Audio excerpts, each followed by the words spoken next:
How to send anonymous messages in Facebook Messenger. Firstly, on your device, open Google Play Store or App Store.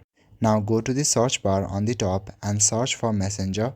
After searching for Messenger, click on the Messenger app and look for any kind of updates that may be available. Sometimes your Messenger might lag because of late update, so make sure that you are frequently updating your Messenger app. Now open the Messenger app on your device. Once you open Messenger, you will see an interface like this. At the top left corner, click on the three-line icon. When you do that, this kind of menu will appear, and here you will see different options. You simply need to click on your name. Now here select the option Add Account. After that, you need to create a new account. Create a new account with new name and a new password.